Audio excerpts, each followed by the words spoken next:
Olá, meu nome é Alex e minha equipe e eu vamos apresentar a aula A Terra e o Universo. E também uma atividade recreativa para que os professores possam trabalhar com os alunos em sala de aula. Uma observação importante é que somos alunos de graduação em licenciatura plena em Geografia pela Universidade Federal do Pará e esperamos que vocês aproveitem o momento ao máximo. Ademais, não esquece de dar o seu like, o seu feedback e de compartilhar com seus amigos, pois isso nos ajuda muito. Assim, vamos para o vídeo e quem vai dar início a ele é o meu colega João Vitor. Fica à vontade, João. Olá, como o Alex previamente apresentou, meu nome é João Vitor e a gente vai falar um pouquinho sobre o Sistema Solar e os principais corpos celestes que o compõem. Bom, dentre os diversos corpos celestes que existem, a gente vai olhar principalmente para três apenas: o Sol, os planetas e os satélites.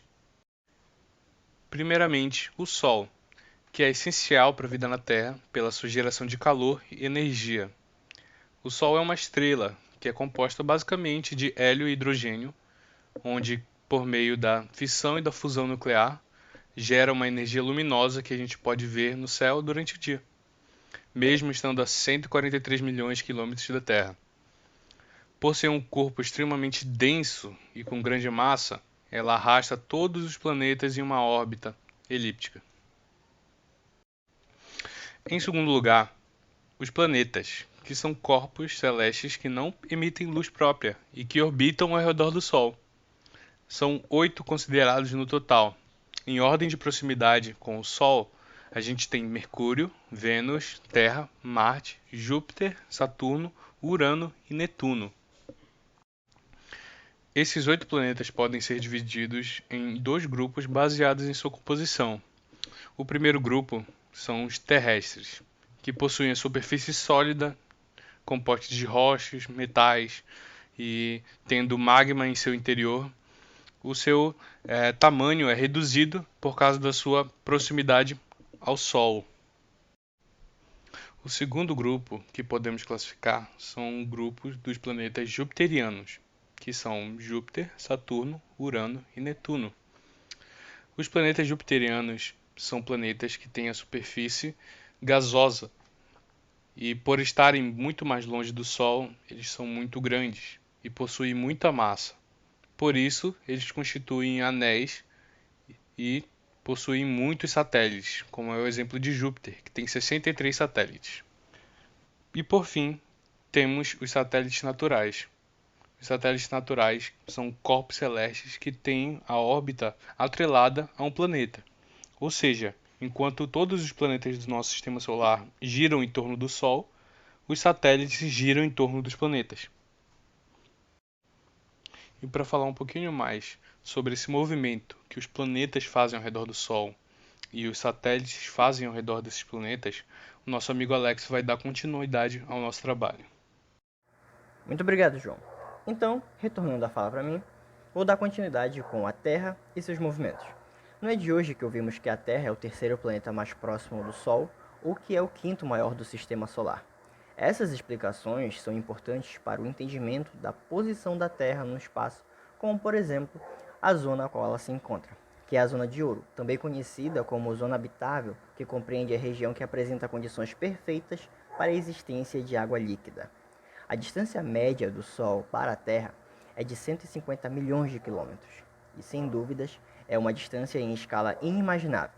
Mas para isso, o site gcfglobal.com nos explica que, a partir da utilização do conceito matemático de proporção, poderíamos substituir o Sol por uma bola de basquete. Assim, a Terra ela seria do tamanho de uma pulga e estaria orbitando a uma distância de 25 metros dela. Uma questão importante seria a Lua, que seria do tamanho de um grão de arroz e ela estaria a uma distância de 6 centímetros da Terra. Então, fazendo essa associação, conseguimos ter uma noção da distância do nosso planeta para o Sol, bem como mostra a imagem. Tudo bem, mas vamos falar agora sobre os seus movimentos que o planeta realiza. O movimento de rotação e de translação. A rotação. Esse é o movimento que o planeta realiza dentro do seu próprio eixo. Essa rotação se completa a cada 23 horas, 56 minutos e 4 segundos, sendo responsável pelos dias e pelas noites, com uma velocidade de aproximadamente 1.600 km por hora. Uma curiosidade importante seria: e se a Terra parasse com esse movimento? Bem, segundo a lei da inércia na física, um corpo em movimento tende a ficar em movimento. Ou melhor, se a Terra parar, todos os corpos que habitam nela vão permanecer em movimento e serão arremessados para o espaço por causa da sua grande velocidade. Importante lembrar que a Terra não é redonda. Não, ela também não é plana. Sendo uma geóide e, em uma linguagem mais técnica, ela é uma esferoide oblato. A sua superfície seria irregular, não correspondendo a uma esfera, pois ela se achata nos polos por conta do movimento de rotação. Agora vamos falar sobre o movimento de translação. Esse movimento que a Terra realiza ao redor do Sol, levando 365 dias, 5 horas, 45 minutos e 46 segundos para fazer uma volta completa. Essa é a maneira encontrada para que o ano tenha 365 dias. No entanto, é acrescentado mais um dia a cada 4 anos por conta do acúmulo das horas, que chega próximo de 24 horas, que são conhecidos como os anos bissextos. Interessante e importante lembrar que a Terra em relação ao Sol não está posicionada de maneira vertical, pois o seu eixo de rotação está inclinado em 23 graus, 26 minutos e 21 segundos, com relação ao plano da órbita do Sol. Essa inclinação por conta do eixo de rotação da Terra faz com que a quantidade de luz que atinge a Terra seja diferente na superfície no decorrer do ano.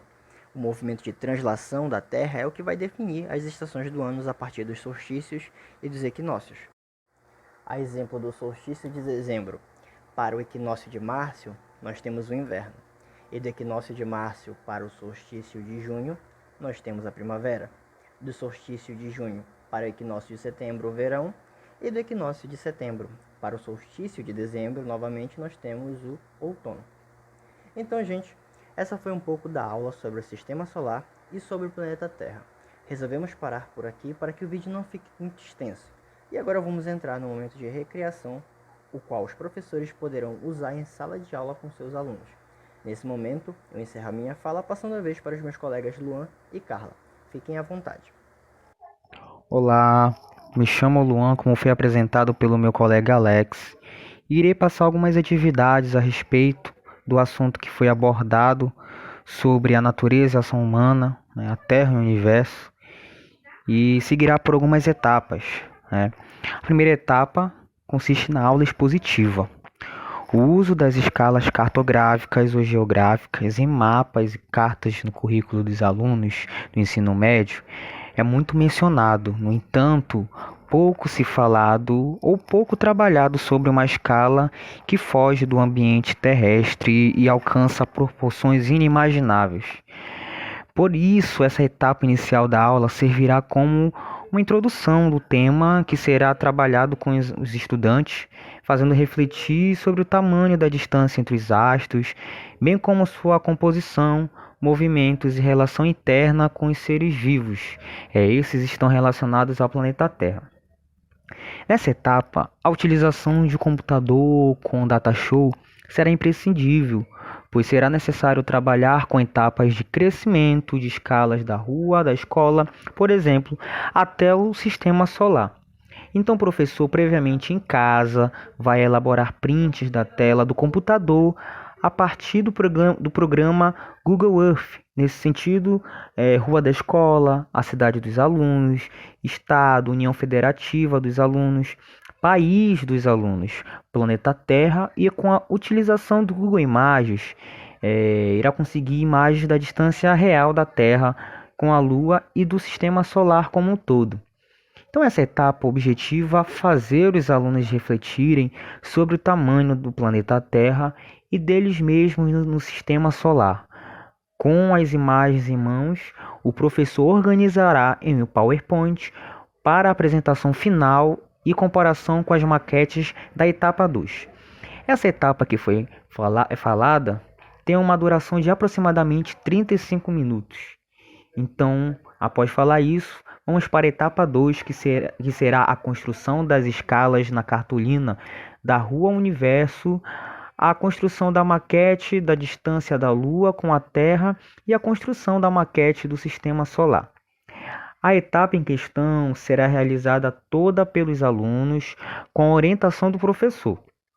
E nesse momento, o professor poderá ficar à vontade quanto à organização dos alunos, podendo existir vários grupos para trabalhos diferentes, ou dois grupos sendo o grupo que vai trabalhar com a cartolina e o outro com a maquete, ou começar por etapas juntos os estudantes, primeiro com a maquete e depois com a cartolina e vice-versa. Enfim, o importante é a conclusão física dessa etapa, para seguir na conclusão reflexiva da etapa 3. Essa etapa tem um tempo de aproximadamente 40 minutos. As próximas etapas, a minha colega Carla irá explicar. Olá, galera. Como fui apresentada pelo meu colega, eu sou a Carla Oliveira e venho com mais duas atividades possíveis para serem realizadas com essa temática. A próxima atividade é a construção de maquete do Sistema Solar, que tem como objetivo o intuito de mostrar para os alunos como a distância entre o Sol e os planetas é imensamente maior do que a dimensão deles próprios. Você, professor, pode construir junto com a sua turma um sistema solar em escala, utilizando os conceitos já mencionados anteriormente.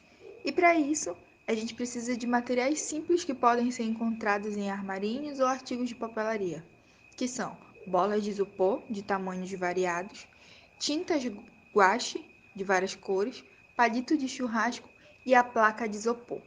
Vamos deixar na descrição do vídeo o tamanho necessário e a milimetragem da placa de isopor, beleza? Bem, como elaborar essa atividade? É bem simples. Deve-se pintar os planetas e espetá-los em suas respectivas ordens na placa de isopor. Bem, esse momento fica a critério dos alunos. Eles podem usar a criatividade, podem se basear nas imagens que estamos apresentando e utilizar a criatividade e pesquisa. A próxima atividade é um passeio recreativo no Centro de Ciências e Planetário do Pará. Bem, para essa atividade ser realizada, precisamos ter alguns cuidados, que é a autorização de pais e responsáveis dos alunos.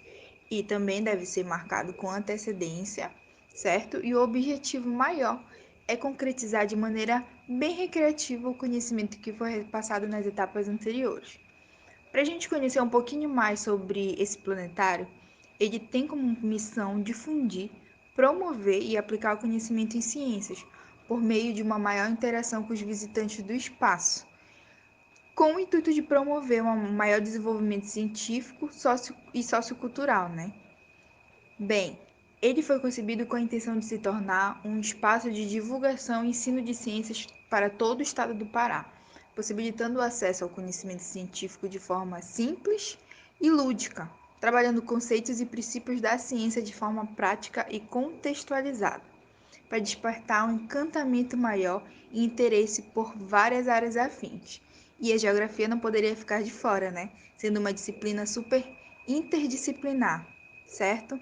Bem, nossas atividades recreativas ficaram organizadas nesses tópicos, mas vocês, professores, podem ficar à vontade para alterar, acrescentando ou retirando qualquer um dos tópicos, escolhendo a melhor condição para a estrutura escolar e a disponibilidade dos alunos. Fica aqui o meu agradecimento. Então esse foi o nosso vídeo e esperamos imensamente que tenham gostado e aproveitado o momento. Não esqueça de deixar o seu like e comentar no vídeo, pois isso é muito importante para nós. Muito obrigado!